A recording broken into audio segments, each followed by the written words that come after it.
أمري واحلل عقدة من لساني يفقه قولي واللهم ثبتنا عند الموت بلا إله إلا الله واللهم اجعلنا من الذين آمنوا وعملوا الصالحات وتواصوا بالحق وتواصوا بالصبر آمين يا رب العالمين. In the previous khutbah, I spoke to you about some of the opposites of speaking straightforward and some of the ways in which we don't realize that we're not engaged in what Allah calls al-qawl as-sadid. Allah says, اتقوا الله وقولوا قولا سديدا. Be conscious of Allah and speak in a straightforward manner. This week I want to emphasize what does this word, this phrase mean that Allah Azza wa Jal uses, qawlan sadida, a word that is straightforward. And I want to start with something very basic and work my way up. The basics I want to start with is the power of words themselves. Allah Azza wa Jal made the human being unique. All creation has a language. Allah even says, وَإِن مِّن شَيْءٍ إِلَّا يُسَبِّحُ بِحَمْدِهِ وَلَكِنْ لَا تَفْقَهُونَ تَسْبِيحَهُم. There's not a single creation except it's also declaring Allah's perfection in some way, in its own language. However, you cannot understand how it's declaring Allah's perfection. A rock, a tree, every atom, every subatomic particle is engaged in the praise of Allah and declaring Allah's perfection in its own way, in its own language. And actually, birds, trees, inanimate objects, all of them have a language, and which is why all of this creation will become witness on the Day of Judgment. Even things that we don't think have a language, like our body parts, they're going to be speaking out and testifying. And they're going to say, أَنْتَقَنَا الَّذِي أَنْتَقَ كُلَّ شَيْءٍ. The one who gave all things the ability to speak has today given us the ability to speak. So that's the first place I want to start with. All things have language. But human beings were given a special ability to produce language. We're more capable, we're more sophisticated in how we use words and how we can communicate ideas and advance ideas.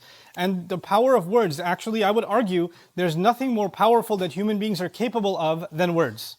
As a matter of fact, there's nothing more powerful. And the most evident indication of that is that Allah Azza wa Jal Himself decided to guide humanity through words. At the end of the day, the Quran essentially is kalamullah, as He describes it Himself in Surah At-Tawbah. It is the speech of Allah, it is words.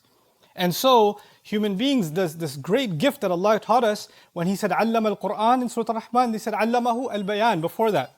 Allama al-Quran, khalaqa al-insan, Allamahu al-Bayan. He taught the human being the ability to speak.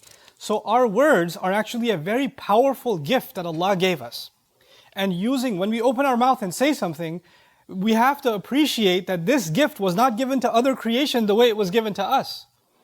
And this is the gift because of which we are able to communicate with Allah, and Allah communicates with us through this gift. That revelation would mean nothing if we didn't have the power of language.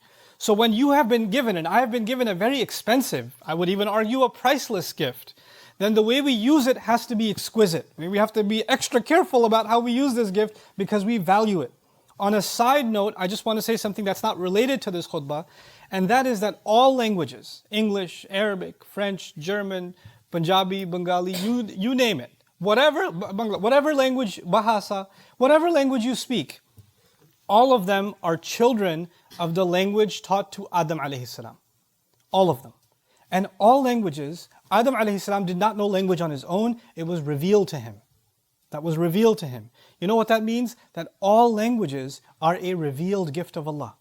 All of them. So making fun of somebody's language and making fun of how somebody speaks, or making some fun of cultures because they have different language than us, is actually making fun of something Allah Himself revealed. It's sacred. Some people have in their head that Arabic is sacred, but Punjabi. But you know what? All languages, Allah says, Allamahu al-Bayan. Allah, the same one who said He taught the Quran, is the same one who said He taught speech. Same verb is used. Allah is the teacher of the Quran. Allah is the teacher of all speech. All speech. So get this concept out of your head. There's such a thing as the language of the kuffar, or the language of the non-Muslims, or the language of jahil. No. All language is from Allah. And we have to have respect for all languages. That's a side note that I wanted to bring up. But regardless, now we come to the idea of al-qawl as-sadid. And I wanted to go through this loaded term, the word sadda in Arabic. As far as a material term is concerned, the first implication of it is ighlaqul khalal. It means to fill in a gap or a crack.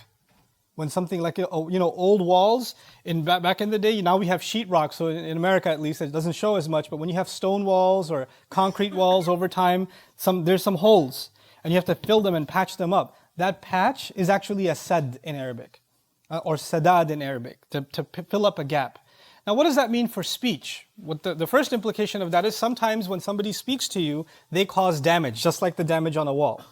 Right? Somebody says something hurtful to you. Somebody says something ignorant. Sometimes people say something ignorant about you, or they say something ignorant about what they don't know, or they speak as though they know, but they don't really know. And some of the most interesting is when people speak on behalf of Allah's deen and say, you know what, that's haram. Where did you learn that's haram? Oh, you know what, this one makes things up about Islam. Makes what up? Do you have the knowledge to say that before you make a claim about someone? Do you have the knowledge to say something is halal or haram before we open our mouth? Now, when you hear an ignorance like that, our first impulse is to put people in their place and to just shut them down.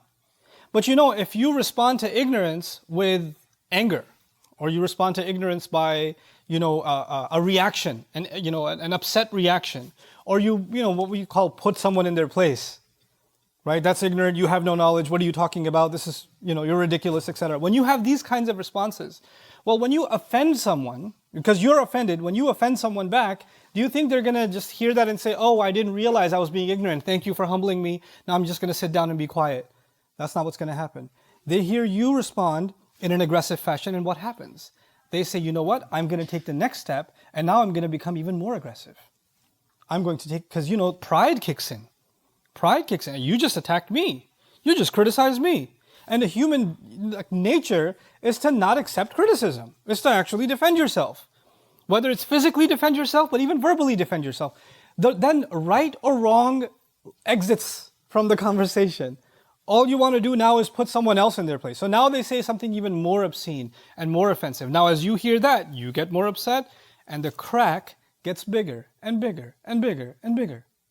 But if we understand that we have to have the taqwa of Allah, the cautious awareness of Allah, when engaged in conversation with someone who causes a crack, who says something ignorant, who says something outrageous, we have to learn the process of saying, what am I going to say that covers this gap, and there's not going to be a back and forth that makes this crack worse.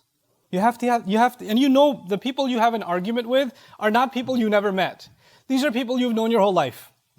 These are friends, family, co-workers that you deal with all the time. You know how they speak. And for many of you, you've had the same exact argument 20, 30, 40 times. Man, every time I go and talk to my mom, this happens. Every time I talk to my dad, we end up like this. Every time I talk to her, this happens. Every time I talk to my friend, this happens. He always says this. Well, if he always says this, and you always respond in the same way, and it always goes the same wrong way, but you don't understand what sadid means then.